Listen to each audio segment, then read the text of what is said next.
Good afternoon, everyone. My name is Akoma Gaither, and I'm a Public Program Associate here at the Minnesota Historical Society. I'd like to welcome you all to Traversing the Pembina Trail by Oxcart, which is the second program in the North Star Voices series. I created the series in hope to look through some of Minnesota's hidden, forgotten, or otherwise off-pavement landscapes. I'd like to first mention that we are gathered today on the ancestral and contemporary homelands of the Dakota people. The Minnesota Historical Society operates sites throughout Minnesota, and it's a state that shares geography with 11 Dakota and Anishinaabe nations, as well as a diverse community of indigenous peoples from many nations, cultures, and traditions. And I encourage everyone to learn more about the history of the land that we call home, and seek out ways to support the indigenous peoples and nations here in Minnesota and beyond. Now, I want you all to just picture in your minds a very different St. Paul. If you walk outside here of the museum, picture around early 1800s, and you're looking down at Lower Town, and you're looking down at the river valley. And then you look up past the landing, past St. Paul Cathedral, and across the historic Rondo neighborhood. And try and picture and imagine hundreds of ox carts following a well-trodden down path through fields and woods. This is what it was like. The Northern Red River Trail started in the early 1800s, and it grew through the Métis city of Pembina, and the ox cart trails became longer and more frequent into the 1850s and 1860s. There was more than one trail in the Red River settlements, and different teams of cart drivers would choose different routes depending on the weather, relations with different tribes in the area, and the specifics of the trade involved. Imagine how rough each river crossing might have been for them, or the paths that were caked with mud, and this might kind of seem like a grueling journey for many of us here. But we're in luck today because we're going to hear from a man and woman who decided to take a once-in-a-lifetime trip and travel down the Red River Trail once more. But before we get into their story, I'd like to introduce our first speaker, Jack Thies. Jack is an Anishinaabe Métis bookseller and beadworker from the Bottineau family and a citizen of the Manitoba Métis Federation. His work has been exhibited at the Winnipeg Art Gallery and at the Indigenous Art Biennale in Montreal. He majored in Native Studies and has focused primarily on 19th century Anishinaabe and Métis history and material culture, as well as Ojibwe language revitalization. While he plans to work in academia and curation, his ultimate goal is to work with Native writers and directors to reclaim Native histories through film. Let's give Jack a warm welcome.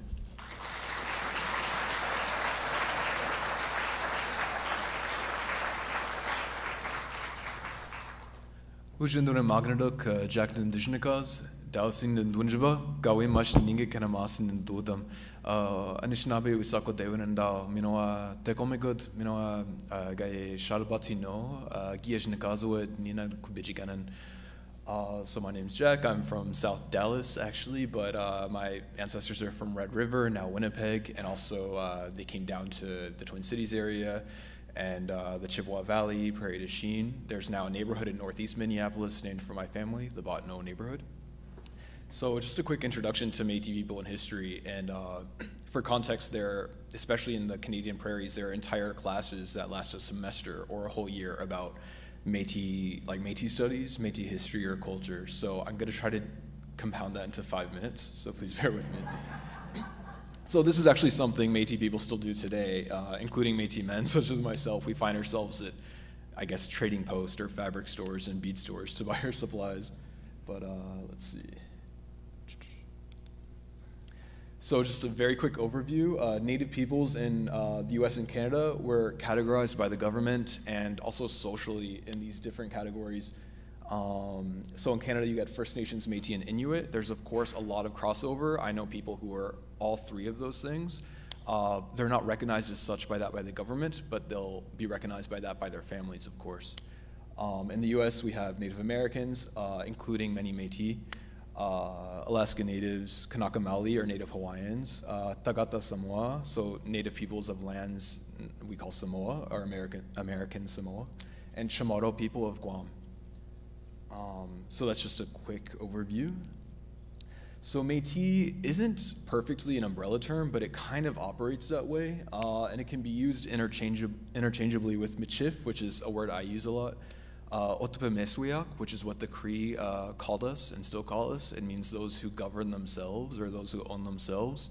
Métis, especially out on the prairies, were known for being very tough people, for being very autonomous and very resistant to settler colonialism. We were at one time the greatest obstacle to Canadian colonization in the prairies.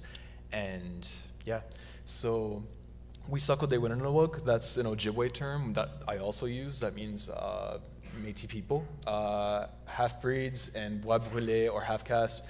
Half-breeds is used more by English-speaking descendants of the Métis, especially in kind of the Great Lakes, or like Cree half-breed descendants of Scottish and English traders. Bois-Brûlés and half-caste, those are like historical terms. You might not really see those anymore, except for in like descriptions of old paintings and photos. These terms aren't all perfectly interchangeable. You know, everything is contextual, and the term half-breed in particular changes so much across time and place. If you look at colonial New England, early colonial New England, someone like Tidieskan, king of or chief of the Delawares, would have been called a half-breed, but he was quote-unquote fully Lenape or Delaware, but he was called a half-breed because even though he spoke no English, and he dressed in European clothing, so that's all it took at the time. So this term changes constantly. Let's see. So the Métis people are people of enormous cultural and social political heterogeneity. We are united by kinship, historical and often ongoing connections to the fur trade. Right now, my nation, the Manitoba Métis Federation, which is, I guess you could say, headquartered in Winnipeg, or that's where our main government building is, we're revitalizing our relationship to the fur trade right now and putting a lot of resources towards that, and then bringing that home, like connecting it to our artisans and things like that. And we are really rooted in the heart of North America, you know, like North Dakota, Northeast North Dakota area, that's kind of like the center of the North American continent.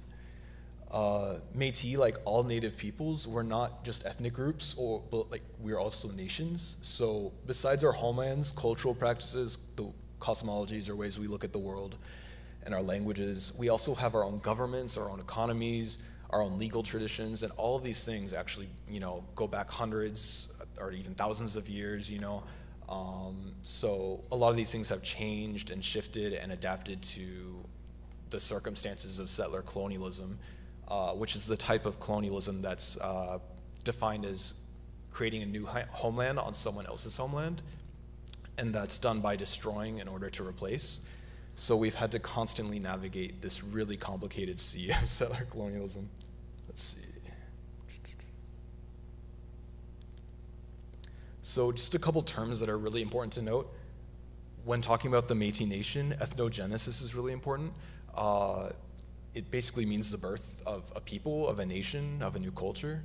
And that's what happened in our late 18th century, early 19th century Red River and surrounding areas.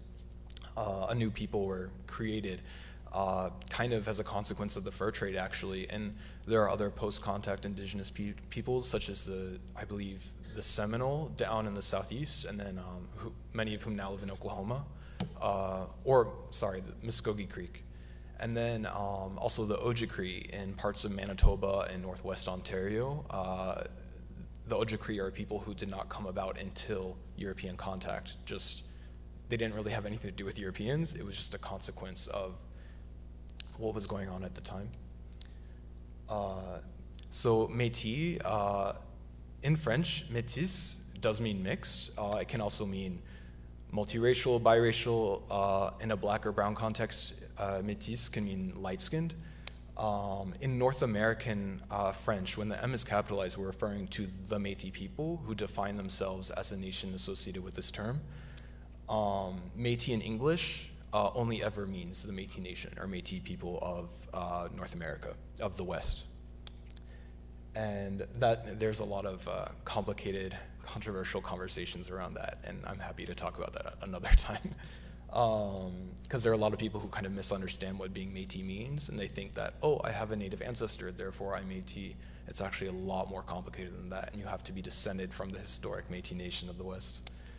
Native American DNA, that's just a term I hear a lot, especially on take-home genomics test commercials, Ancestry.com commercials. Just like throw it away, throw it in the trash, forget about it. Native American DNA is a settler colonial construct about who Native peoples are, and it's an entire like fallacy, and it makes no sense. There's no test that can tell you what percentage of what tribe you are. Just forget about it. That's like actually impossible, because it would, you know, it's under the idea that race is biological and race is a social reality, but of course it's not a biological reality. Let's see. And then this is just kind of a general map of, I guess, North America, the West. You'll see Michifpi, which means Métis country up there on the Hudson Bay. That's just because of the way the map is like being magnified. Really, it's a bit more southwest of there. But that's just kind of a general, like where we're located, more or less. Let's see. Just some old drawings and sketches of life in Métis country in Red River in the fur trade. Down here we have Down here we have a Peter Rennesbacher watercolor, which I've studied extensively, and this is a Métis man and his two wives. One of them, I'm guessing this one might actually just be her sister, and sometimes when you hear the term two wives, it could be that they were actually wives, or that one of them is just a sister who lost her husband and was being kind of taken care of by the greater kinship network. So it really just depends. And they're wearing, you know, a mix of trade goods and indigenous clothing. Like right here, this man is wearing a quilled breastplate made out of porcupine quills, but most of their clothing is newly imported from the fur trade era. You have Métis jigging there. We'll touch on that in a second. And then a lot of people think Métis equals Canadian. It doesn't. There's a lot of Métis. Most Métis live in Canada, but we definitely have always maintained a presence here. Our leader, visionary, holy man, Louis Riel, fascinating guy, complicated guy, lived all over North America, but a lot of people think he was Métis, or he was Métis. A lot of people think he was Canadian. He was actually American, but he spent most of his life in lands now occupied by Canada. And then, so last but not least, just to bring it back to modern day, there are a lot of incredible Métis people. Most of these people I know personally, actually. Some of them are great friends of mine, people I'd consider family even. And, you know, we are scholars and beadworkers, and y'all might recognize Tantu Cardinal. She's in a lot of movies. She's an incredible Métis actress. Government workers, educators, more beadworkers, fashion designer, Evan Ducharme. Incredible elders, scholars, writers. We have a lot of scholars. I think Métis have always really prioritized education, actually. We have even Danielle Emblem, a local Métis ethnochoreologist and ethnomusicologist, so music and dance historian here in the Twin Cities. And yeah, so just Métis are out here in the Twin Cities even, doing all these incredible things. And yeah, that's just a quick, oops. And that's it, miigwech.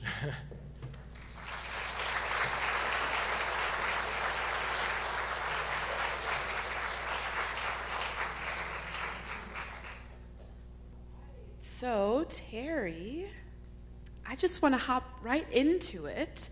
Can you tell us what exactly you were doing 6 months ago? 6 months ago, today is November 19.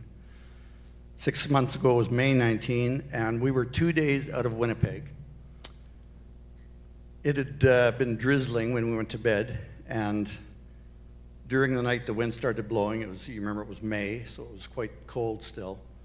But the wind started blowing, and as I'm laying in my motorhome, in my cocoon of warmth, with layers of blankets on me, I couldn't help thinking about my poor ox. Because there was one thing ringing in my head, which was that my ox training sensei had been very clear to me. He said that Zeke can withstand any kind of weather, but don't leave him outside in the driving rain. So finally, at whatever time in the morning, let's say 2 o'clock in the morning, I dragged myself out of my cocoon, put on my rain gear, took my little lantern like in Little House on the Prairie, went out to my poor ox out in the rain and unstaked him, led him over to, I had made him get up first of all. He wasn't too excited about that, but I led him into the lee, into the shelter of our motorhome and restaked him. And then I'd done what I could. I could go back in and sleep in peace, but I'm very thankful that I did, because in the morning he had a bit of a cough, but it could have been a lot worse. Oh. So, can you tell me, like, what in the world were you and Patty doing with an ox and a cart in the middle of kind of nowhere in some cases? Yeah. Yeah, so 2 days earlier, May 17, Patty and I had left Winnipeg with Zeke, our ox, and our cart. And our goal was to retrace the 500-odd mile Red River Trail that went all the way from Red River, now Winnipeg, all the way down to St. Paul. And so our goal was to do the Red River Trail. And did you make it the whole way to the end of the trail? Okay, that's going to take a little bit of a longer answer. Our first goal was to get out of Winnipeg. So the last Métis Red River cart train that had left Winnipeg was 150 years earlier. And at that time, there was no permits required, no insurance required, there was no red lights, there was no traffic zipping by an ox that likes to be in a nice quiet pasture. So we were facing things that that the last people hadn't faced. But Zeke, our ox, did great, apart from he wouldn't go across a manhole cover. He'd always have to kind of tiptoe around those for some reason. And there was one time where there was a cement truck and like a road work crew in the next lane, and he just kind of froze in place because, you know, with all the noise and action, and he got kind of freaked out, but I kind of encouraged him through that. So he did great. So one thing that I think helped Zeke getting out of Winnipeg was that whenever we passed a storefront window, he would see another ox working just as hard as he was. And so whenever he saw this other ox beside him, they would have a lot to commiserate about. But I think it actually encouraged him to make it through the city because he had a companion.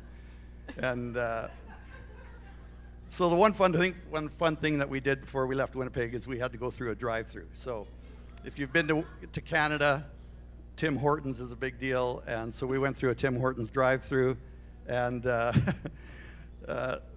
funny thing was I ordered at, where you're supposed to order your coffee, and we got to the window, and I wasn't getting my coffee. These girls were just hanging out the window taking pictures of our ox and cart, and I had to ask them 3 times before we got our coffee.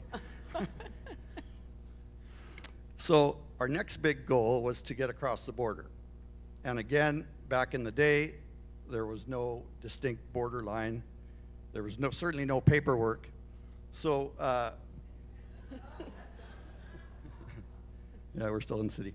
So there's no paperwork. So we were trying to do something legally that hadn't been done before, which was cross in the middle of nowhere, 12 miles east of Pembina, and cross on the original Red River Trail.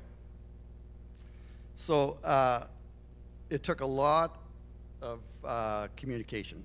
I counted 10 different parties that had to agree to this, between landowners on both sides of the border, the Canadian authorities, American Vet, Department of Homeland Security, the Border Authority. All these people had to agree, and it took a lot of emails. And it's not like anybody was dragging their heels. They were all having fun with it, but there was no precedent. So they were trying to make it up as they went. So in the end, we agreed that on, I think it was May 26th, I would meet them at the closest place where they could get to, which was about half a mile south of the border. And I would meet, yeah, sorry. I want to back up a little bit here. With all of these email exchanges and planning, how long would you say it took before you actually went out and did it? I probably started working on that about a year ahead of time. A year ahead of time, Yeah. okay. And We were at the border. right. Yeah. So it was kind of, the whole border crossing thing was very surreal. Now, you're probably picturing a border crossing like lineups of cars, you know, crossing at Pembina, Emerson, Tolstoy, whatever. But here we were. It was just quiet, bush, nothing. And so the trail was still fairly pronounced because other people have crossed there, smugglers, illegal immigrants. But we were trying to do this the right way. And so the day before, the homeowner or the landowner on the Canadian side had gone ahead of us, and he had blazed the trail. He had put up little flags all the way along and cut some of the smaller trees down so that we could get through. And I don't think we would have found the trail if he hadn't done that. So then the border itself is a cut line. It's about maybe 20, 30 feet wide. And then on the American side of the border, it was a pretty well maintained trail, although I did bring a chainsaw along because just in case there was some fallen trees, which there was. So I had to cut my way through a couple of trees. So I got to where, by the way, Patty came with me as far as she could legally, and maybe a little further, and taking some pictures as she went, right? But then she walked back to the motorhome and drove all the way around, and I met the authorities at 10 o'clock. They started drifting in, and there was even a guy with a sniffer dog, ostensibly to check for illicit imports, but he hinted to me that he was more interested in a good story at the end of the day. So I'm still going to answer your question, actually. I never thought about success on this journey in terms of making it the whole way by ox cart. I would have loved to do that, but we had a lot deeper motives for doing this trip, which I'll talk about soon. On a surface level, we wanted to experience a bit of history and just see how far we could get. As it turned out, we faced a number of things that slowed us down. Zeke had a lot of trouble with his hooves, his shoes. We hit some really hot weather, and heat really bogs down an ox. And then Zeke caught pneumonia, ironically from the heat. He caught pneumonia. So all these things were slowing us down. And my goal originally to maintain our pace was to average 15 miles a day, 5 days a week. And we didn't do it. We averaged about maybe 12 miles a day, 10 or 12 miles a day, with a record being 14. So we were not keeping up the pace. So when we were approaching Wadena and the Crow Wing River, I made arrangements for a truck and trailer to come down from Canada, pick us up, bring us to St. Paul, and then later he would take Zeke back to Canada. But my goal was to finish the trail to the end, to the Mississippi, by ox and cart. So that's what we did. So you asked, did we make it the whole way? Well, I'll have to let you decide that one. So. Can you tell us a little bit more about the historical purpose of the trail? Yeah, and I appreciate what you and Jack had to say already, but the Red River Settlement, which eventually became Winnipeg, was started in 1831. And it was so isolated from the outside world that the only way to get to the outside world was this torturous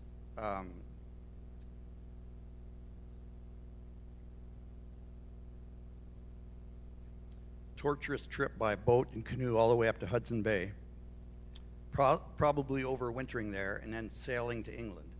So it wasn't easy. So Lord Selkirk, who started the Red River Colony or the Red River Settlement, he thought, well, there's got to be a more accessible way to get goods out to the outside world and bring stuff in. So he charted the route all the way from Red River down to the highest navigable point on the Mississippi River, where you're sitting right now. And he figured if we can get the goods down that far, then we can go by boat down to St. Louis. So there was no town here at this point. So he came down here himself. He was the first guy who was thinking about this as a trade route. And then from there he went on to Washington, D.C. to negotiate with the American government to try to establish trade with his colony. In 1920, the first carts made it down to the Mississippi. That was the beginning of the Red River Trail. The community of Pig's Eye, which is now St. Paul. Why did you change your name? That was a really cool name. I kind of like that name too. So Pig's Eye was started by people coming down from Red River, Métis people. In the heyday of the trails, so this was a number of years later, in the heyday of the trails, there was 2,500 carts that would make the trip during the summer between the two communities. This trail was so important in the history of Minnesota that it has been suggested that it shaped the new state. Like literally, you'll notice all the other states around here are in landscape mode, whereas Minnesota is in north-south mode, following the Red River Trail. Yeah. Like you mentioned before, Coma, the Red River Trail is actually a network of 3 main routes. The first carts went on the west side of the Red River, roughly the route of today's I-29 in North Dakota. The route we followed is called the Woods Trail or Crow Wing Trail. Nowadays, Americans often refer to this trail as the Pembina Trail because it came from Pembina, North Dakota, and then kind of joined up with the Crow Wing Trail and followed it down here. The cart. The cart that was used is called the Red River Cart. It was the perfect vehicle for these trails. It was made completely out of wood, so they could repair the cart as they went. In fact, a cart would go through 2 or 3 axles, which is the most wearable part on the return trip to Red River. The big wheels, they were perfect for off-roading, but probably the most notorious, the most infamous aspect of the Red River Cart was its noise. They made a horrible screeching sound, and the reason was they didn't use any grease on their axles. And some people compared it to, there was very many poetic descriptions of this horrific noise, but one was that it was like 1,000 fingernails scratching down a pane of glass. We have it on MNOpedia. We have a sound of what the ox cart is if you go on it. Red River Cart. Good. As has been said, the drivers of these carts were almost exclusively Métis. And as Jack, I won't repeat what Jack has said, so he gave a pretty good overview of the Métis people. But they had their own language, they had their own dress, so it caused quite a scene. Excuse me. It caused quite a scene when they got to St. Paul. You know, these hundreds and hundreds of carts with these wild, lawless men invading town, and in fact, it became a bit of a tourist attraction. So they would camp over here. I don't know if I got my directions right, but just over here, just past the cathedral. On the other side, there used to be a lake called Larpenteur's Lake, and that's where they would camp, you know, just past Summit Avenue. While they were waiting for the boats to come up the river, they would camp there, and it became a tourist attraction, and people would come from other places to St. Paul to check out the Métis encampment. So this important part of Minnesota history lasted for 50 years, from 1920 till 1970. Wow. 18, sorry. You're listening. You're very yes. good. 1820 to 1870. So how much of the trail is still in existence? Do you know? Okay, again, I'll give you a long answer to a short question. So when we first decided to do this journey, one of the first orders of business was to figure out, you know, we wanted to get as close to the original Red River Trail as we could. So we wanted to figure out, like, where was the original route? And I was like, okay, how am I going to do that?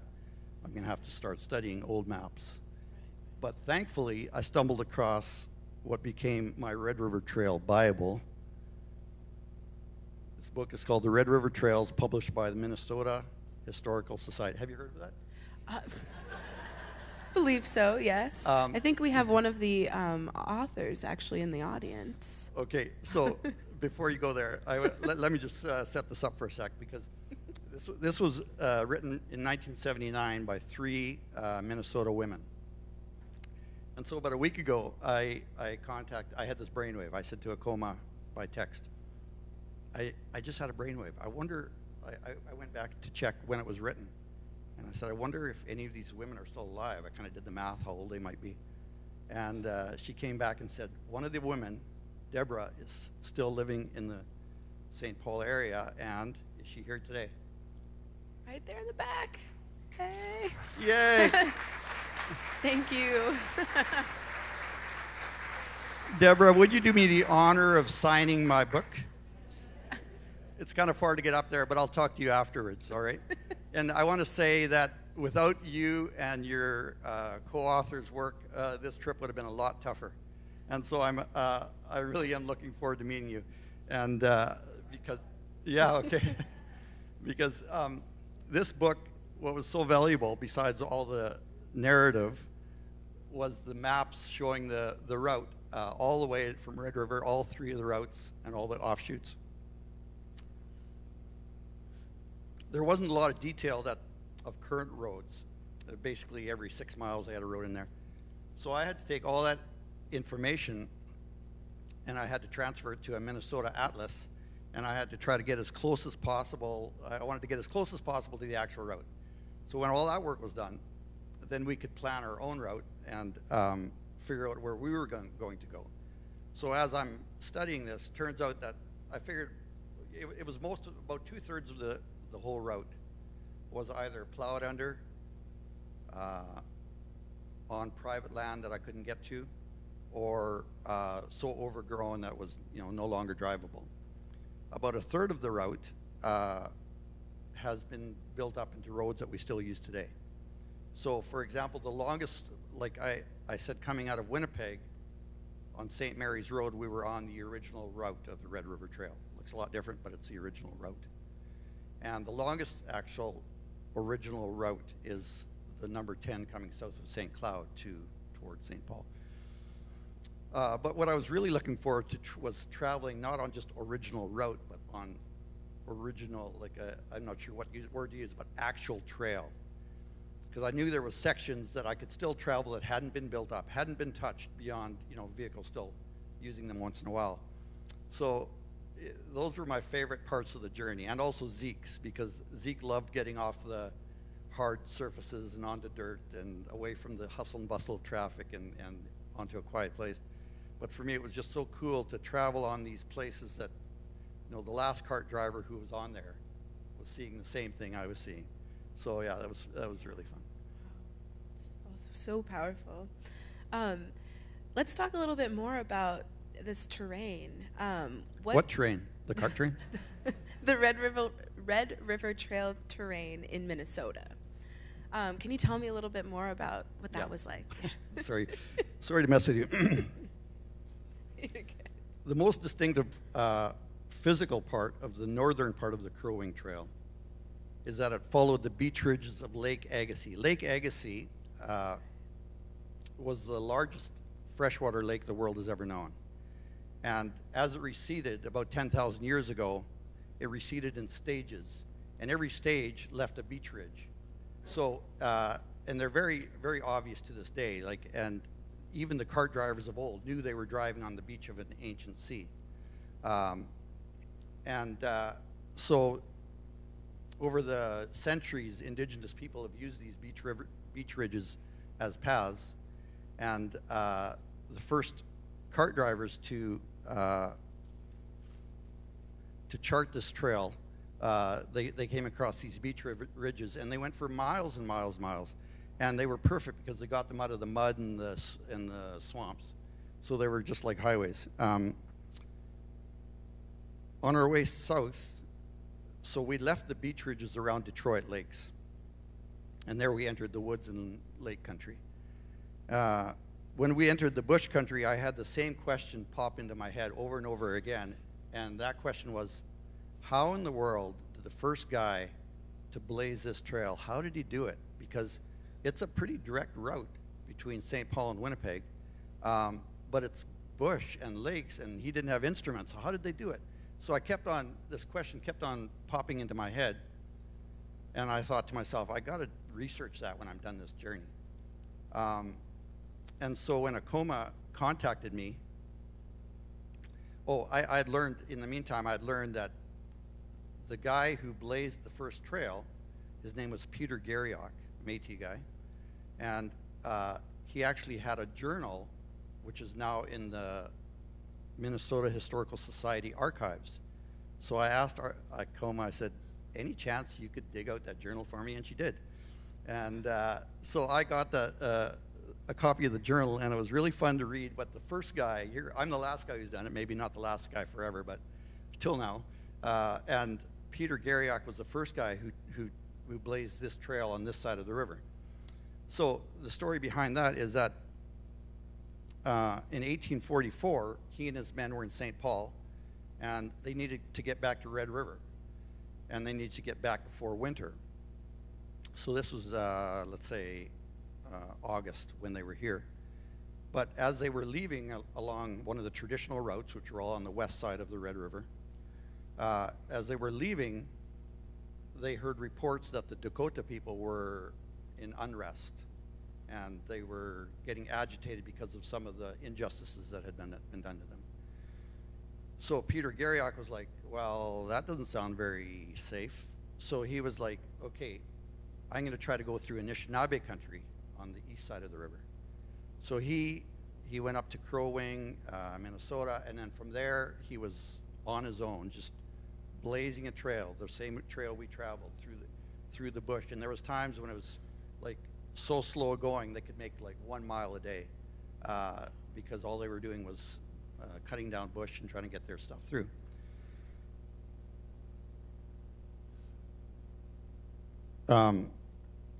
So he was the first non-Indigenous person going through there. Well, you could call him Indigenous because he was Métis. But so all these lakes didn't have names at that point. So he called Detroit Lake, he called Lake 44 because that was the year that they were traveling through. And that was 1844, not 1944. So on this day, November 19, only in 1844, so I think I calculated that was like 178 years ago, they had their most difficult river crossing yet. It was the Red Lake River. And the river had just been frozen over, but the ice wasn't thick enough to support the weight of the ox and the cart. And so they kept on breaking through, and it's a deep river. And it was a really tough crossing, and finally they were able to pull themselves up on the other side, on the far bank. But it kind of reminded me of my own scariest adventure on this trip. It was also crossing a river. It was the Otter Tail River, only I had the luxury of crossing on a bridge. But it was scary for another reason. So Zeke and I were on this busy highway south of Perham. And busy highways weren't fun, but I felt okay because I stuck on the shoulder, and I figured it wasn't great risk of me getting hit. But here we were approaching the Otter Tail River, and I could see ahead of me that the shoulders disappeared a long way before the bridge. And what made it worse was it was right on the bend of the highway. The bridge was right on a bend in the highway, so any traffic couldn't see oncoming traffic coming around the bend, and it couldn't see me. And so I was like, I prayed to the Good Shepherd to lead me across. I saw a gap in the traffic that was coming behind me, so I got out on the lane, and I was trying to hurry Zeke along, and unfortunately Zeke doesn't have a high gear. But I was just pulling for all I could go, and but then the gap was closing. I saw the traffic starting to come behind me, but at the same time there was a gap on the traffic on the other side, on the oncoming lane, and so I swung over there, and but now I could see the guardrail, and it was still so far away, the guardrail that I had to get around in order to get into the ditch. So I finally, just as the oncoming traffic was starting again and heading towards me, I passed the guardrail. I dumped Zeke in the cart into the ditch, and Zeke, he was stressed out too, because as soon as we started heading into the ditch, he started skipping like a calf, and so finally I got him under control. I let him graze for a while, and then I thanked the Good Shepherd for bringing us safely across. Okay. So what in the world? You know what? Before you ask that question, can Yeah. I share one more thing about Yes, please. Peter Garriock? Yeah. One of Peter Garriock's journal entries made me smile. Okay, I want to read it to you. November 22, so that's 3 days later. My ox begins to know me and take advantage of my good nature. I thought I was the only soft-hearted guy, but apparently not. I was again obliged to give him his own way. Before we had proceeded more than 2 miles, he lay down very composedly under his load.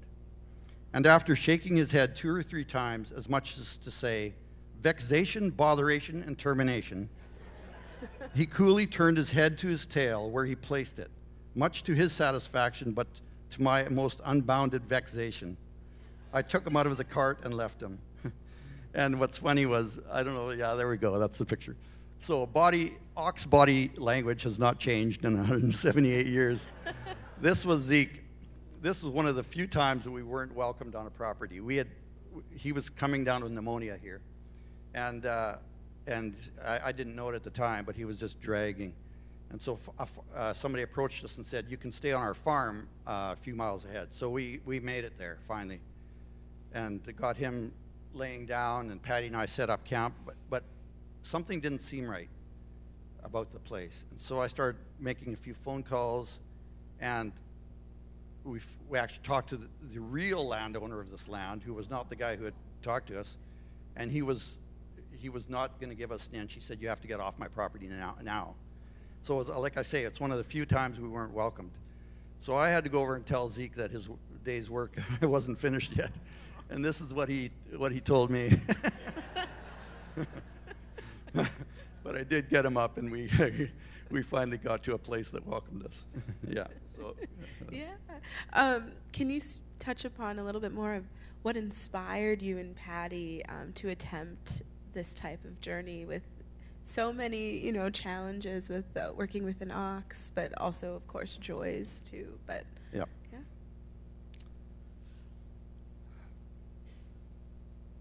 This was actually our most asked question, and I never could quite figure it out, because I always thought, why wouldn't everybody want to do this, right?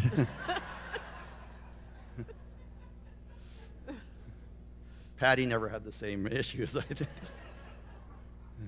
So the easy answer to the question is that I love history, and whenever I read history, I want to experience it. Like, what did it feel like to lean back on a warm ox and smell pemmican frying in the frying pan, and listen to fiddle music being played? Like, what did it feel like, But there's only one way to find out. There's a deeper answer to the question of why, and that is that for a number of years I had felt God leading me to pray for the city of Winnipeg, praying that he would do his beautifying and his healing and his transforming stuff in my city. And so I started doing this by walking all the way around the city, literally walking around the city boundaries. I do it, for an hour or 2 at a time, just praying and worshiping as I went. When I was done with that, I was having so much fun that I started doing other things. I would canoe the rivers and snowshoe the creeks and bike the paths and ski the trails. And all this time, this thought is going on, inside my head. I want to do something like this on an epic level. And so these dangerous thoughts started happening in my brain, like mixing my love for history and my love for Winnipeg. And it always started with a Red River cart trip leaving Winnipeg. So did you see God do some of the things that you were hoping for and praying for? Yeah, there was certainly a number of lives that he touched along the way. Often it was more of a feeling than a seeing that God was at work in this land. But I suppose the seeing part of was mostly in the countless little miracles all along the way that showed that his hand was guiding us. That this whole venture was his idea. and I want to tell you one story along that line.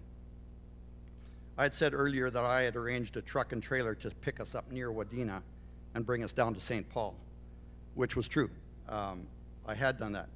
We needed to arrive in St. Paul by 3 o'clock on Friday, July 15, because Zeke needed to see the vet for his return journey, and I had made an appointment at the University of Minnesota Vet Clinic. The day before, so that was Friday, I was supposed to be here. The day before, Thursday afternoon, I got a call from the truck driver in Canada asking me if my arrival day in St. Paul was somewhat flexible. Because he wasn't able to make it after all. And with panic rising, I was like, I have zero flexibility, actually. So now what? And it's like, God, we need some help again. And the thing is, though, you know, like, why should I be panicking? I had seen his hand so many times guiding us and setting the stage ahead of us that, like, I had no reason to panic, and yet it was there. But the first thing I did was I called the people that we had, the farm people that we had stayed with the night before. I gave them a call and said, explain the situation. I said, I'm looking for a truck, cattle trailer, most importantly, a guy with a lot of time on his hands. And I know it was a big ask. So in about an hour, I get a text that says, try Dennis. So I called the number, and Dennis Lindner answered the phone, and he says, I explained the situation, and he says, that should work. And I was like, what? Did you not just hear what I was asking of you?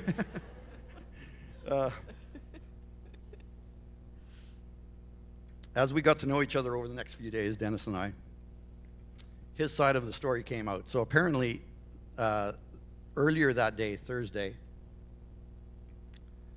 he had passed by me and passed by Zeke and I, and he was driving his truck and trailer, and he was very interested in. He knew a lot about the Red River Trail, actually, and he was interested in it, but he was at work. So when he got home, though, he found Patty's Facebook page, and he looked on the Facebook page, and Patty had written that we were getting trailered from where we were going to end up that day. The next day, we're going to get trailered down to St. Paul. And he was like kind of bummed out because he was thinking, I wish I could be the people who would trailer them down. So he was all prepared. The stage had been set. So by the time I called him, he was ready. And interestingly, he's also a guy who leans on God for guidance. So it was all worked out pretty sweet. I think I'm running a little bit behind behind time, so I think maybe I'll skip some stuff. But yeah, I'll leave that one at that for now. Okay. So I'm imagining that you have had some experience with animals and cattle in your past. Can you tell me what preparation was like for this trip, and what was Zeke's preparation as well? I had learned to milk a cow when I was doing a summer job as a teenager, so I was pretty confident. I'm glad you laugh. You know more than I did, because I didn't know how little I knew. It's a good thing, or we would never have started. So 3.5 years ago, well, I knew two things. That's how much I knew. I knew that I needed an ox, and I knew I needed a cart. And so I called my friend Nika. That was the first concrete thing I did 3.5 years ago. I called my friend Nika, who had cattle, and I said, can you build me an ox? So just a bit of background. An ox is any kind of an animal, bovine. Could be a steer, a cow, or a bull, but it's been trained to pull a load. That's what defines it as an ox. So he thought through his animals, Nika did, and he said, well, I have a young cow named Clementine. I raised her with a bottle from a baby, from a calf. And so, okay, so I had an animal. I just needed someone to help me train it. And so I started thinking about all my leads, and I tried every one of them, and every one was a dead end. And so this is another miracle. Finally, I had one lead left. It was a long shot. It was a guy at work, his wife had a horse on a farm north of Winnipeg, who the farmer knew a guy who trained oxen. Or who, so I had no hope. But I gave him a call, I had to. And it turns out this guy, another dentist, had been training animals just for fun, from dogs to horses to cattle, to pull loads from when he was a boy. And so it was pretty amazing. The first time I actually met him face to face, the first thing he said to me was, "Do you know how to swear?" Because by the time you get to St. Paul, you'll have learned.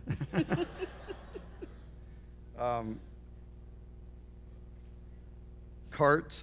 The cart was a similar story. I won't take all the time, but I thought to myself, if I can't find somebody to build a cart, I'll just do it myself. I mean, how hard could it be? Cut a few pieces of wood and pump them full of Robertson screws, and there you go. Oh, boy. Wasn't that easy, was it? What's that? It wasn't that easy, was it? No. Yeah. In fact, the Red River cart is a fairly high-tech vehicle. Yeah, and you don't notice if you just glance at one, but the wheels are dished. If you look at it from sideways, the wheels are dished. They're not straight up and down. And the reason for that is that if you're driving along the slope of a hill, with all that weight on the cart, they would load them up to about 800 pounds. With all that weight on the cart, if the wheel was straight up and down at this angle, it would blow to pieces. So that's one little piece of high-tech information. And I got a hold of a Métis guy named Armand, who had built a lot of carts. He didn't have time to build me one, but he had done all the experimentation, and he knew all the secrets. And he said, "I'll give you my secrets." And he knew that the angle of that spoke going into the hub had to be exactly 7 degrees. Like, he had figured all this stuff out. So I had my former boss, he's now retired, he said, "If Armand will give me the secrets, I'll try to build it." And so he built a beautiful Red River cart. Last January, so a year and a half ago, was when I started training Zeke. I didn't have the cart ready then yet, so we started with a sleigh. And Zeke wasn't very convinced at the beginning that I was the boss. That was the hardest thing to get over. There was one time where we had the cart by this point already, and he decided he was done work for the day and he was heading home. And he just tried to make a U-turn.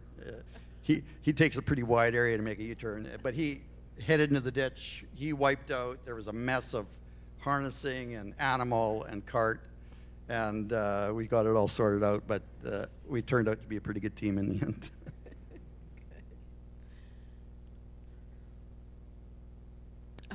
Yeah, I'll finish that. I did have a question about his shoes. Yes. Because I was following you all on your journey, and I noticed that you had some images of helping him with his shoes. You got shoes, but they weren't fitting properly. Yeah.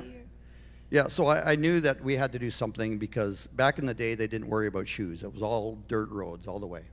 And so the shoes, their hooves didn't wear down, the oxen hooves. But I knew that we'd be traveling a lot on gravel and asphalt. And so we were trying to figure out, with a farrier up in Canada, trying to figure out what to do. And so the best idea we could come up with was this pad of epoxy glue on his hooves. And that lasted till we got out of Winnipeg. And so we were down to natural hooves by that point. And so we kept going. We had to keep going. But his hooves were getting worn down more and more and more, and I was always kind of keeping an eye on it. As soon as he started limping, I knew at that point I had to do something. So I was always keeping an eye on him. We got as far as, where do Bengtstons live? Near Hellock. We got there, and he suddenly was limping, and we still had 12 miles to go that day, or 10. And anyways, to make a long story short, the farrier there, he tried borrowing his wife's Pampered Chef cutting board and turning that into pads for his hooves. And after that failed, he glued them all back together again and put it in his wife's drawer, and she never knew the difference. No, that lasted like a day longer, and so I knew we had to do something. We were stuck, and so we ordered some steel metal ox shoes from the one guy in North America that still makes a living out of making ox shoes. He lived in Nova Scotia, and so he put me to the front of his line of ox living customers, and FedExed them out to Winnipeg, and somebody drove them down, and so it was quite involved and lost some time, but we ended up getting metal shoes for Zeke. Yeah. Good. I'm curious to know what food you ate during your journey. Did you have anything that was authentic? What kind of real, like, historical things also did you experience outside of food too? We did eat food. Is it good? Patty had seen this documentary on this woman who had walked around the world, and all she ate was oatmeal and ramen noodles. So Patty was inspired. So she stocked up on oatmeal and ramen noodles, enough for every breakfast and every supper. And guess how many ramen noodles we ended up eating? How many? Maybe 2 packages. We ate a lot of stuff that was not ramen noodles.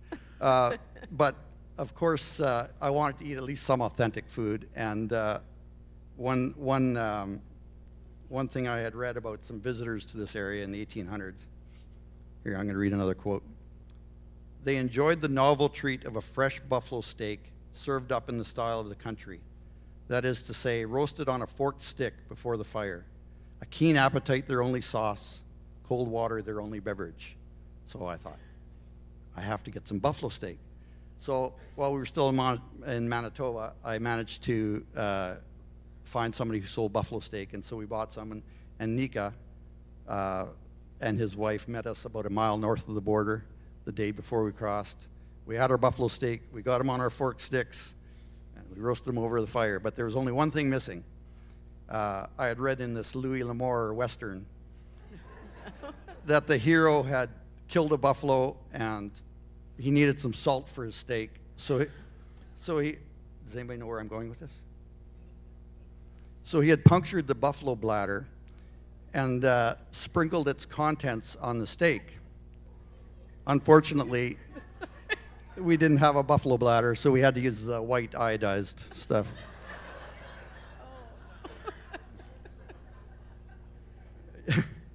We did a ton of authentic stuff, and I have lots of stories, but I think I'm going to have to. We might leave it for question and answer, but I feel like I don't have the time to get into all those. So, kind of going off the topic of authenticity, you mentioned a motorhome before. Who, I know Patty was driving the motorhome, correct? Yeah? What did your day-to-day schedule look like? And if you want to join us, please, yes.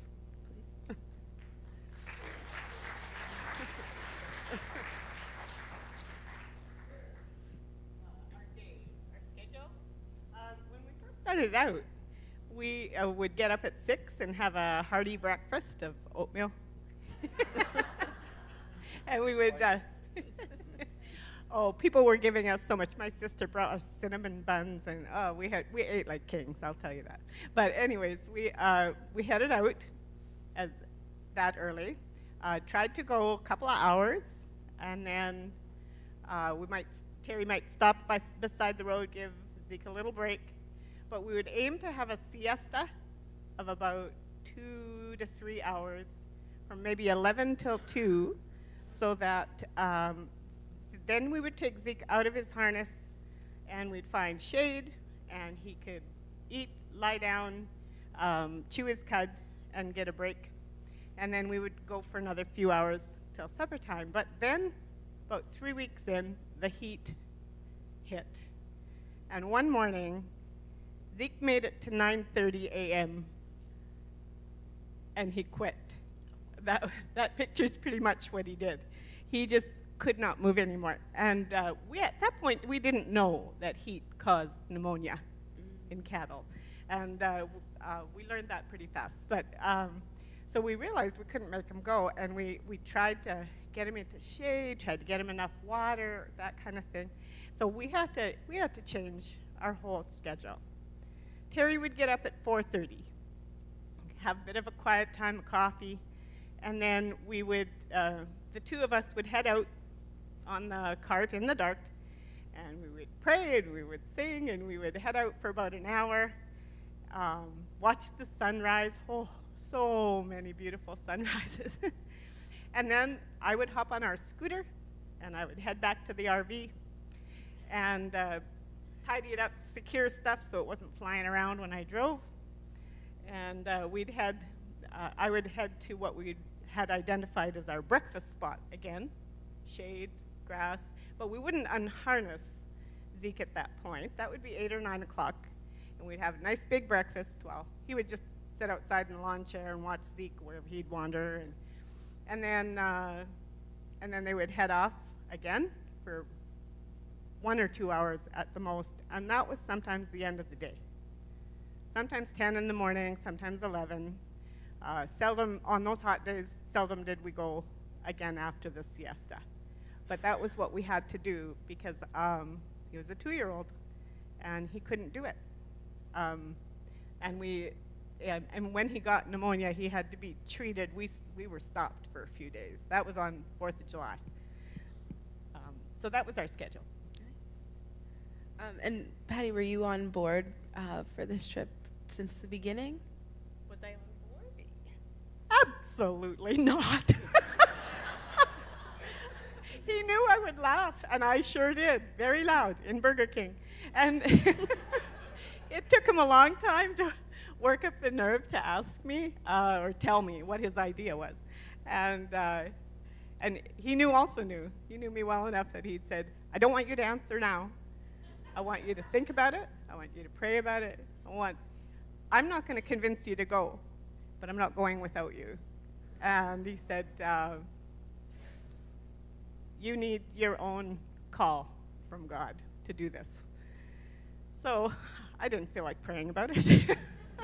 I didn't want to be the one who convinced her to do it. And then 3 miles down the road, the mosquitoes are biting, and the rain is falling, and then I'm the guy who did it. So. Well, I have to divert just a little to tell you the reason that I did go. And that is, my work is, I'm self-employed as a companion to the elderly. And I have one client, Frida, proper English woman, who was extremely conversational. So I was always looking for different ideas of how to spice up our conversations. Well, this was perfect. But the thing with Frida is she was proper English. Anything I told her that was outside her sphere of knowledge, whatever, experience, was terrible or awful. I would say, I'm the youngest of 12 children. I think that's just awful. And she would, everything. And I figured, oh, I'm on really safe ground here. You know what my husband wants to do? He wants to go with an ox and a cart and go all the way from Winnipeg down to St. Paul on the original Red River Trail. There was silence for a minute, and then Frida said, that's just marvelous. She said, what are you going to do? Just sit on a couch? That shook my sense of what was possible and good to do, and I thought, okay, that's got to be God's voice. What were some of the most challenging moments for you during the journey? There were many. One was getting lost. Navigation was a real challenge. Another was the heat, of course, and Zeke wasn't the only one who didn't like heat. Ooh. We had our challenges. But I think the hardest thing for me was more psychological, because every day, just about every day, we had to, we were kind of, the evening before, this is what I left out of the schedule, the evening before we would study all those maps, and we would figure out, oh, look at Google Earth as well, and this looks like it's got grass and shade, and this would be a good breakfast spot, and this would be a good place overnight. So we'd identify those places without having a clue who lived there or who owned it or anything. And that, every day I would usually be the one who was there first because of our leapfrogging. And so I would have to go pave the way and try to explain what we're doing. And, and could we have permission to stay on your place? And I'm very hard of hearing, so communication is hugely challenging for me and intimidating. And so that was really hard. And some days I just said to Terry, I can't do it. So I would just wait until he caught up, and he'd have to go and ask the person. And but the thing is, as hard as that was, there were just as many miracles. Like, it was just up at the border, the farmer who owned the land where Terry was squatting, he came up and found me when I was lost, and sent me exactly to Terry. And it was just like Minnesota nice and country kindness, and it was just amazing. Like Terry said, we were welcomed in 99% of the places that we went. Good. Can you tell us what it felt like to really complete this journey for you all? Because I know technically your last stop was not St. Paul. I know you went down a little further. Yeah, well, I'm not sure if I'll get into that beyond just saying that when our deadline for getting to St. Paul, the reason we had to get here was that we had tickets on a paddle wheeler going from St. Paul to St. Louis. And that was actually the completion of that trade route from Red River, because all the furs had to end up in St. Louis before St. Paul became more established. And that was also the closest shopping center, so farm implements, whatever, had to come up from St. Louis. So we finished the trade route by taking a paddle wheeler down to St. Louis. But as far as finishing in St. Paul, compared to the stress of getting out of Winnipeg, the last little section in St. Paul was just pure joy. And we made a new friend. She's actually here today. Her name is Meredith. She did a lot of legwork ahead of time, finding stuff, finding out where we could unload the trailer. But we stayed at Gibbs Farm for our last night. And I see a lot of you are familiar with Gibbs Farm.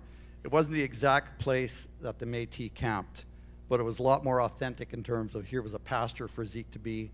There was no hustle and bustle of traffic around, and so it felt authentic. There was a bunch of people in costume that met us there when we got there. So the next morning, our miracle Dennis picked us up there, brought us to the Cathedral of St. Paul, and that's where we unloaded. And we'd already gotten permission from the rector. His name is John Ubel, and he's actually here today as well.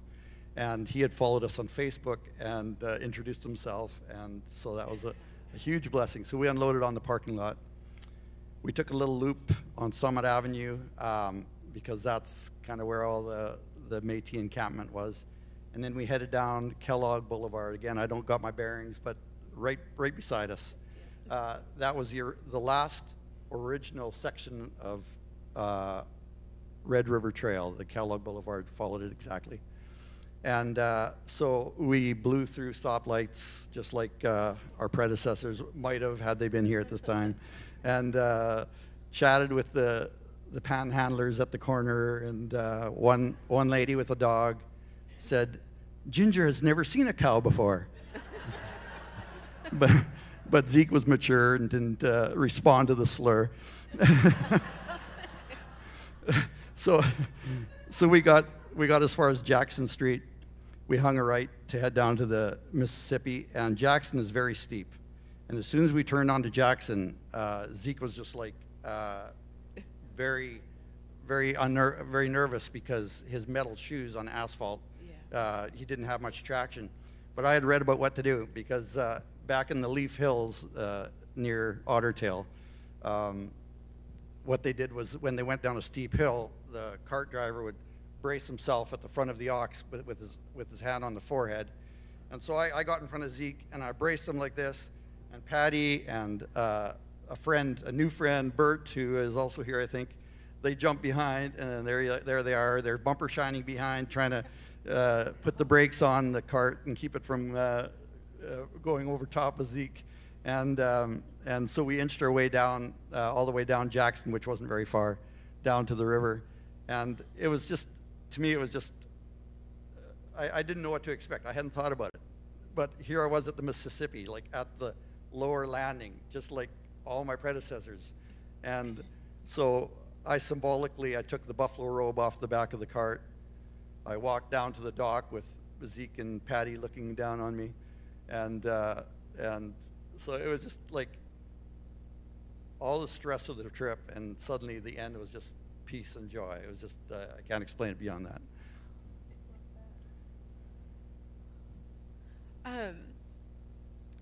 Wow.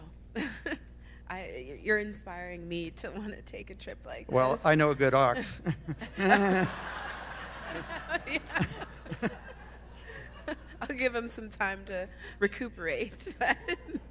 On that line, do you have any future adventures ahead or planned? Well, Patty was hoping I'd be cured by the end of this journey. Unfortunately for her, I think I got infected for life. I was already dreaming of other journeys as we were going. But we got kind of an idea of possibly next summer, while we still have Zeke in the cart that's still accessible to us, doing the Dawson Road in Manitoba, which was an all-Canadian, the first all-Canadian road to Winnipeg. And it'll be a short run, maybe a week. Okay. Will you have any animals with you? Well, it would be Zeke. Oh, Zeke. Oh, yes. Yeah. Okay. Nice. Zeke is not retired yet. Nice. So the journey continues. Well, thank you both for speaking with me. I'm going to now open it up for Q&A. If anyone has any questions, we already have one? Okay. If anyone has any questions, please raise your hand and I'll come with the microphone. Zeke is a one-man ox. And Patty, he kind of tolerated. But I was hoping that he'd be this, buddy to anybody who came up and approached him. But unfortunately, he got very agitated with other people besides me. But I was his comfort zone, and I was his herd, as Patty says. So sometimes if he was stressed out, like going in busy traffic or whatever, what he would do is he would come plant his forehead right on my chest and kind of start pushing on me a little bit, and I'd have to lean into him, and that's where he felt safe. Like, he couldn't see anything, his head was against my chest. But that's where he'd stay for a little while till he kind of got himself together again. Well, our one and only axle was almost finished. I didn't want to take the time to change it before we got here, and I didn't have to. It made it, but what happens is the wheels just get wobblier and wobblier as the axle wears out, and our wheels were very wobbly by the time we got here. But I think if we do the Dawson Road next summer, we'll have to take one day and put a new axle on it. We didn't start off with grease, but there was a point where it became unbearable. And the other thing was I thought the reason I didn't use grease back in the day was because grease attracts dust. And the more dusty that grease gets, the faster it actually wears out the axle. And so they didn't use grease for that reason. They just lived with the noise. But I figured when the noise started getting too bad, I figured, you know what, there's not that much dust. We're not like a 500 cart strong train. I'm going to put some grease on. So yes, I cheated. I tried to kind of copy as close as possible the garb of the day. I have an Indigenous daughter-in-law. She beaded my moccasins. By the way, these are, we've talked about Anishinaabe. A lot of you have known them as Ojibwe. Ojibwe is actually a name given to them by another tribe, and it means puckered, as in puckered moccasins. So these are actually Ojibwe, puckered moccasins. This shirt was typical of the day. They liked the blue. This was made for me by a Métis woman. the sash was always worn by voyageurs and Métis till this day as kind of their symbol. And all the colors have symbols just like Scottish tartan, so it's all symbolic. But the hat, I just tried to find a cool looking hat, and I found a wild turkey feather on the way and stuck it in. But that's a Métis band on the hat as well.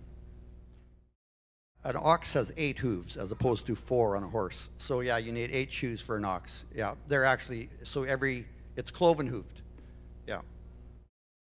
Hi, this is related to the cart itself. I've just been really fascinated with the details of how it was made, and I was curious if there were different designs for different, parts of, the country for different trail challenges, or were they generally designed pretty similarly? Yeah, the cart itself evolved in the Pembina area a bit before the trail started. So it had, by the time the Red River Trail was starting to be in use, it had evolved into what you see now, what our cart was like. So it became became the standard. All the carts were like that from then on. There was one other little interesting fact about the cart that I didn't mention before, but another bit of the high-tech part of the cart is that the axle is actually tapered going into the wheel. It's not a straight round piece that goes into the wheel. It's tapered round, if that makes sense. And there's a reason for that too. When wood will swell up if you cross a river and it gets wet, or if it's raining and it's wet, wood swells up. And if it was a straight axle going into the wheel, if it swelled up from moisture, it would seize solid. You wouldn't be able to turn that wheel at all. So because it's tapered, there's enough play in the wheel that it won't seize up. I don't know if that answers your question, but That was great. Okay. The first question was, back in the day, how did the oxen survive the heat? I think the oxen back in the day were tougher than my ox. I also think that the cart drivers were a lot harder on their animals than I could be. Like I didn't have the heart to whip every mile out of Zeke. So I don't know if that answers your question, but a combination of those two things. Then her second question was, did we stop in Sunnybrook Park in Wadena? The answer is yes. You clearly know that area, but the old Red River Trail went right through Wadena, and I knew by that point that we would have to get trailered anyway, so I knew we wouldn't make it all the way by cart. So in Wadena, I did something that I'd wanted to do all the way along, and that was turn my cart into a boat. There was one little drawing in Deborah's book that showed how the Métis people turned a Red River cart into a boat, the first amphibious vehicle as far as I know. But what they would do when they would come to it, if it was just a shallow river, okay, we're gonna get some pics. If it was just a shallow river, they would just ford it. But if it was a deeper river like the Crow Wing or like the Mississippi, they would turn their cart into a boat. They would take the wheels off, lay them side by side on a buffalo robe or several buffalo hides sewn together, and then they would lash them together. They would lash a log frame around the outside, and then they could put all their goods on top. They would put the basket of the cart on top and float it across the river. So this was my idea all the way coming from Winnipeg. I had bought a nice big tarp in Winnipeg, and I was always looking for a river where I could turn this thing into a boat, and I was running out of time. So we got to Wadena, and as we were crossing Whiskey Creek, now Whiskey Creek doesn't seem like a great body of water, but it was. It was pretty wide. It formed a little lake right by Sunnybrook Park, and we crossed. So as I was crossing the bridge over Whiskey Creek, I thought, this is the place. There was a little sandy ramp going down into the water, not too muddy. And this is a really cool, another little fun miracle. The day before in church, we had met a lady named Laura. She had introduced herself. Her name was Laura Faust and her husband Bob. And she came up to me after the service and said, we like doing historical recreations. And so as I was crossing Whiskey Creek, light bulb went off in my head, and I said, Laura and Bob are the people. So I gave Laura, I knew we weren't going to make it anyway, so I thought, I'm going to take this chance to make a boat. So I called up Laura that evening, and I said, Laura, can you round up a bunch of people for me in the morning, and we're going to meet at Sunnybrook Park on the shores of Whiskey Creek, and we're going to try this. And so she was all game. So they showed up, Laura and Bob and about 5 other people showed up at Whiskey Creek. We were all ready. I'd gone and bought some 2x4s to replace the logs. And I don't know if it shows it, there was a herd of buffaloes in a fenced off area right beside where we were going to cross, and they were all looking very nervous until I pulled out the tarp from our RV, and then they realized they were safe. So anyways, Laura and Bob showed up, and I said, does any one of you guys know how to lash things together? And Laura pointed at Bob and said, him. Now, the reason I was a little concerned by this is that Bob was completely blind. I'd learned that the day before in church. And so I thought, well, they're confident enough. Let's go. So I had already, by that point, I'd laid the wheels down side by side on the tarp. I brought Bob down to where he was. I had a whole bunch of rope. I brought him down to where the wheels overlapped. And so there he is. I placed Bob's hand right where the 2 wheels overlapped, and he started all by feel lashing it together. And he had such a picture in his head of what we were trying to do that he started giving us advice on how we could position stuff and this and that. And it was fantastic. Like, how would I have done it without Bob? And so he did that all by feeling it. That was really cool. So we managed to sail our boat across Whiskey Creek, and then we had some fun with it, and then I invited anybody to come on board with me who wanted to get their picture taken. So Patty came on board with me and got a picture taken, and then I leaned over too far to one corner, and we started taking on water, and within about a minute we had sunk all the way to the bottom of Whiskey Creek. All 10 inches of it.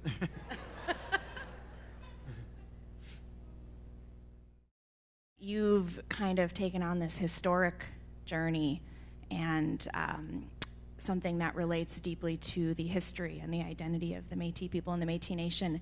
And one of the big issues for Métis people has been the border. And in the old days, just as you've shown, it's a lot more difficult to cross a border, which once upon a time people moved across freely. And these borders were imposed on people. And the Métis in trade, but also eventually with the buffalo hunt, they went from Manitoba through Minnesota, North Dakota, Montana, and many Métis families had children who were born all along the route of the buffalo hunt, so on both sides of the border. And so I think that this adventure project that you've been on highlights so many incredible things, from mechanics and of the cart and Zeke and what the actual experience would have been like. But has this been an opportunity for you to have conversations around the border and how it's impacted modern day Métis existence? Not specifically that, but I will say that Peter Garriock, when he first blazed the trail, he went through Anishinaabe country, and he did so with, I'm sure it never even entered his head that he was going over the lands of another people. But as more and more carts started using the trail, the Anishinaabe people felt very assumed upon. And one very tangible grievance that they had was that the horrible noise of the cart trains would scare all the game away. And so there was offense taken by the Anishinaabe people, who also were not, the border meant nothing to them, of course, because they were all one people across the border. But knowing that, that there was offense traditionally because of the cart drivers going through their territory without asking permission, I thought that that was one wrong that I would be able to, in part, make right. So what I did was I had I thought, how can I do this properly?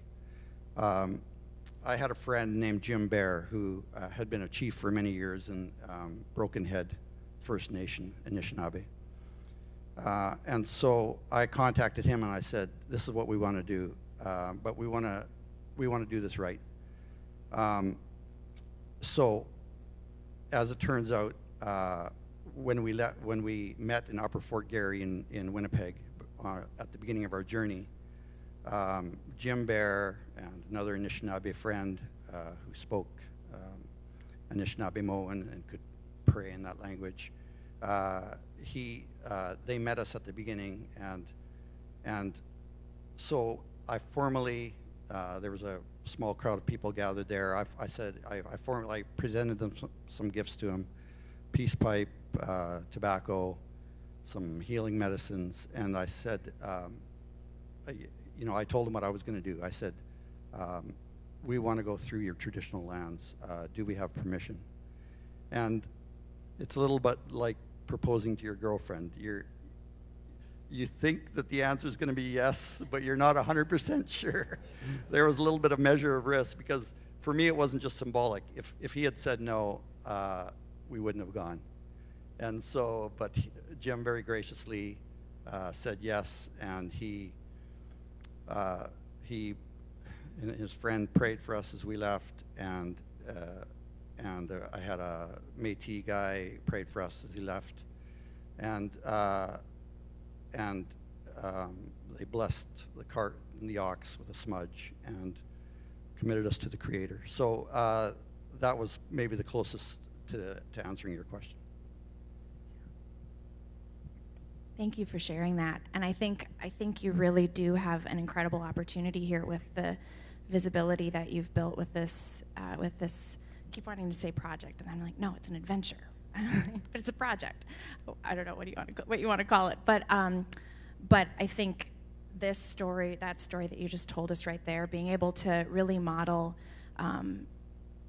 respect. And there's still so many modern day issues with land rights. And actually just this last summer in Saskatchewan and Batoche, I was able to witness one of the first repatriation of land from the Canadian government back to the Métis at the site of the last Métis uprising, the Battle at Batoche. And so there's still all of these modern day issues with land back and respecting the people. So thank you for sharing that you actually made those connections before you took on this project. And I think moving forward, it's a wonderful opportunity to really lead by example in that way. Thank you, Patty and Terry and Jack, for taking your time to speak with us today. Thank you so much, and let's give our presenters a round of applause.